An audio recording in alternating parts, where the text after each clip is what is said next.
bonjour, vous êtes à l'origine du projet Erasmus+. Pouvez-vous nous dire pourquoi vous avez choisi le thème des migrations, qui est un thème si sensible en Europe? Il y a plusieurs raisons. La première, c'est qu'il faut toujours répondre aux appels thématiques de la Commission européenne. Et pour l'année dernière, c'était donc la migration, entre autres. Et en plus, l'Allemagne vit actuellement une migration assez forte des réfugiés venant de Syrie, mais aussi de l'Irak et une immigration maghrébine. Et donc, c'était un sujet concret à réaliser. Depuis le XVIe siècle, les Portugais circulent par tout le monde. Et par rapport à l'actualité, on reçoit beaucoup des migrants de Bangladesh, des Indiens, et c'est un thème actuel. Oui, et c'est un sujet très divers. Donc, on a un sujet global et sous ce sujet-là, il y a tout un kaléidoscope de sous-thèmes qui peut être abordé. Quelles sont les prochaines étapes pour cette seconde et dernière année? La prochaine rencontre prendra place en Pologne et les partenaires polonais ils préparent le sujet en ce qui concerne les avantages de l'immigration. Et ensuite, il y a la Croatie avec ce sujet-là des espèces invasives. Et pour terminer, ce sera, je crois, en Espagne. En Espagne. Oui, là, on parle du sujet comment on peut manipuler les gens dans les médias, par exemple, dans les statistiques, vis-à-vis de ce sujet. Quels sont les aspects positifs du système éducatif français? D'après ce que je connais de votre système, c'est la façon dont le système français reçoit les élèves étrangers qui ont la possibilité d'apprendre le français avant d'aller au cours. Chez nous, on ne fait pas ça. Les élèves ont très peu de temps pour apprendre le portugais avant d'aller au cours.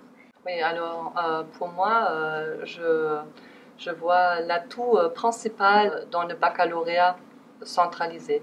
Parce qu'en Allemagne, on est en État fédéral, donc chaque État fédéral a son propre curriculum, chaque État fédéral a ses propres contenus des sujets.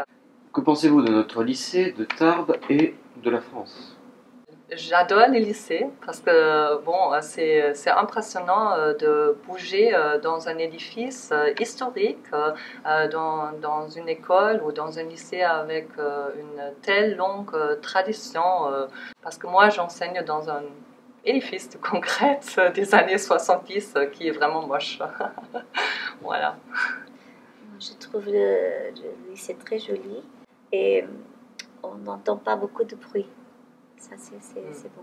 Et j'apprécie aussi la cantine parce qu'en Allemagne, on a aussi le cours jusqu'à 3 heures l'après-midi, presque pour la totalité de mes élèves, mais il n'y a pas de cantine. Il y a seulement un petit kiosque et donc les élèves ils sont obligés d'aller chez McDonald's ou d'aller chez un döner et bon, c'est pas la bonne solution.